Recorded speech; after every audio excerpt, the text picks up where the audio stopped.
Welcome to our channel West Bengal report.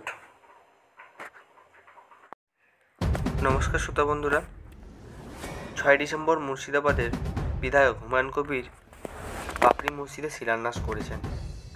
পশ্চিমবঙ্গের বেলডাঙায় বাবরি মসজিদ নিয়ে হুমায়ুন কবির অনেকবারই বলেছিলেন, এর জন্য তার দল তৃণমূল কংগ্রেস তাকে বহিষ্কার করেছে এবং লোক দেখানো প্রেস মিট করে ফিরহাদ হাকিমকে দিয়ে জানিয়ে দেয় যে দল তার সঙ্গে কোনো রকমভাবে সম্পর্ক রাখবে না।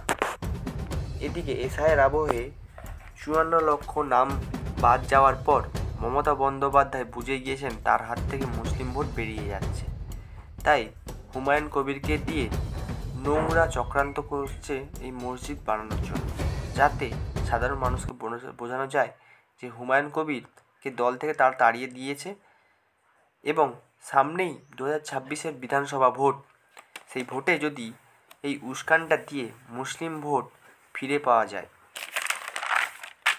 এবং এই আবহে শুভেন্দু অধিকারী বলেন, ভারত একটি গণতান্ত্রিক দেশ, এখানে মন্দির মসজিদ দুটোই হবে, কিন্তু বাবরের নামে মসজিদের ওনার আপত্তি রয়েছে। 7 ডিসেম্বর হয়ে গেল লক্ষকণ্ঠে গীতাপাঠ, সেই নিয়ে হুমায়ুন কবির কী বক্তব্য রেখেছেন সেটা আমরা শুনি।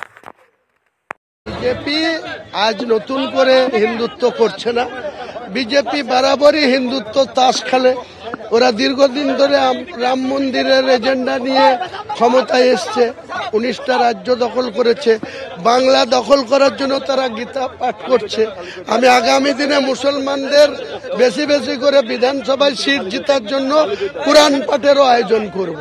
কোরআন পাঠ হবে, লাখো লোক নিয়ে কোরআন পাঠ হবে, তাদেরকে আরামসে খাওয়া দাওয়া করিয়ে দিনভর মুর্শিদাবাদে কোরআন পাঠের আয়োজন করি। আমি 1 লক্ষ হাফেজকে।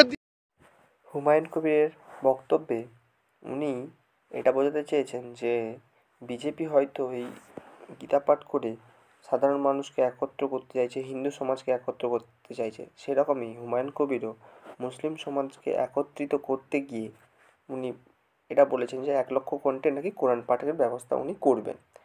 হিন্দু সমাজের জন্য একটা হুমকির মতো হতে চলেছে, যেটা হচ্ছে মমতা বন্দ্যোপাধ্যায় হুমায়ুন কবিরের মাধ্যমে প্রকাশ করতে চলেছেন যে উনি বলেছিলেন যে ওনার পিছনে কেউ যদি লাগে তো ভারত হিলিয়ে দেবেন। তো তার ভিত্তি কি 6 ডিসেম্বর স্থাপন হয়ে গেল?